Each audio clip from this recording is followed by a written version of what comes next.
Bonsoir à tous les amis, j'espère que vous allez tous bien. Évidemment que je suis très déçu de cette défaite de la Juventus à la toute dernière seconde face à l'Inter de Milan dans cette super coupe d'Italie qui se jouait au stade Meazza de l'Inter de Milan.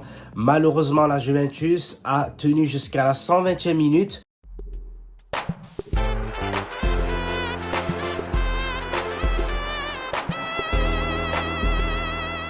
Dommage parce que Bonucci allait rentrer remplacer ce joueur qui nous a très déçus ce soir, qui s'appelle Rugani en défense, puisque Rugani aujourd'hui n'a pris aucun risque pour prendre l'avantage sur les attaquants adverses. Ce joueur-là, aujourd'hui, pour moi, c'est une erreur de l'avoir mis en jeu, mais malheureusement, je pense qu'avec tous les blessés qu'on avait, moi, je pensais qu'on allait perdre entre 2, voire 3 à 0, voire 2 buts d'écart. Mais heureusement que la Juventus avait super bien joué. C'est ça qui fait que on est très déçu parce que la Juventus est allée jusqu'au bout. Il a aussi le problème, c'est la défense. Parce que la défense avec De Sciglio, les amis, on peut pas jouer face à l'Inter de Milan avec De Sciglio et Rugani en défense. C'est impossible parce que ces deux joueurs-là, ils ne savent pas très bien défendre. Ils ont du mal à sortir le ballon proprement, ils ont du mal à supporter la pression. Donc surtout pour Rugani, je veux dire l'autre, il arrive à jouer quand même quelques matchs de suite. Je veux dire, il arrive à par moments à s'imposer, notamment face à l'AS Roma, c'est là où il a marqué peut-être son unique but avec la Juventus, mais je préfère même pas y penser. Mais par contre, Rugani, c'est une catastrophe. C'est une catastrophe de ce joueur-là. Et De Sciglio, là, la faute qu'il a fait sur Dzeko, pour moi, c'est stupide. Et c'est aussi très malsain du côté de Dzeko de faire ça. Parce qu'en fait, il suffit que tu te mettes juste devant le défenseur qui courait vers le ballon. Et puis, boum, tu t'écroules et ça fait penalty. Ça, c'est n'importe quoi pour moi aussi.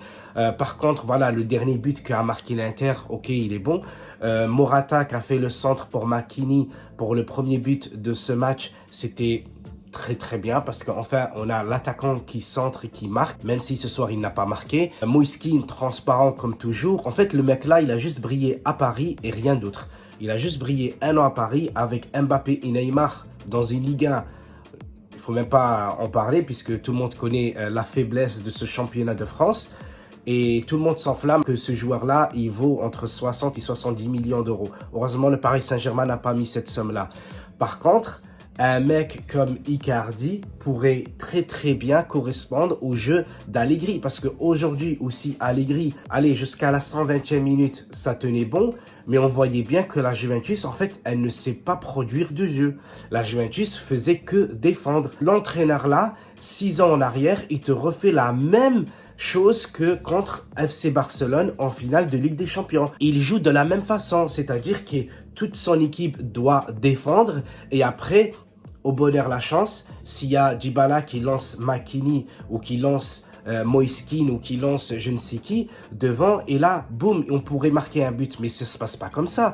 Là, tu joues face à l'Inter. L'Inter, tu la connais très bien, te connais très bien. Donc, logiquement, tu devrais essayer de produire du jeu. Mais voilà, quand tu ne produis pas du jeu, c'est normal que tu manges un but à la toute dernière minute. Les amis, c'est très connu. Il faut toujours jouer le jeu à fond.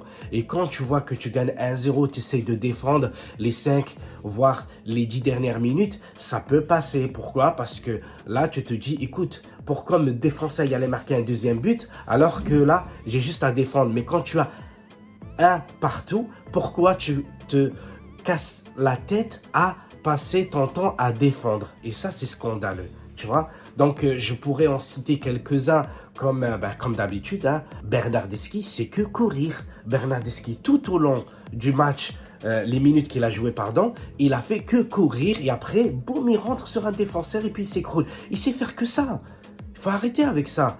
Rabiot, il a fait un bon match. Arthur, par moment, j'ai l'impression que ce joueur-là pensait qu'il était seul sur le terrain. Donc, il ne voyait pas les joueurs de l'Inter pressés et chaque fois, il perdait le ballon. Betancourt a fait quelque chose, par moment, des choses bien. Donc, ça allait. Dybala, j'ai pas l'impression qu'il soit vraiment rentré dans ce match-là. Mais les amis, vous voyez, il y a beaucoup de défauts dans notre équipe pour qu'on espère gagner face à l'Inter, face au Napoli. Et en plus, dans pas longtemps, on va jouer le Milan. Moi, je pensais que si on gagnait ce soir, l'équipe allait être au top niveau psychologiquement, parce que on l'a vu par moment, Allegri, surtout à la deuxième mi-temps des prolongations, où il leur a dit, les gars, tout est dans le mental. Mais les amis, c'est pas ça le mental. C'est pas ça le mental. Quand tu dis à ton équipe, faites que défendre, défendre, défendre, et à la fin, balancer le ballon devant, c'est pas du jeu, les amis. Voilà, donc l'Inter a gagné, bravo à eux. La Juventus fait pour l'instant une saison blanche. J'espère que la Juventus fera quelque chose en Ligue des Champions et qu'elle rattrape la 4e place, synonyme qualification directe pour la Ligue des Champions de l'année prochaine. Et là, on espère récupérer les blessés. On espère que la Juventus va recruter 1 ou 2 top players, mais ça, on n'y croit pas du tout. Mais en tout cas, il est beau de rêver. Il est beau aussi d'y aller dormir parce que les amis, il est bientôt minuit. Allez, ciao, ciao.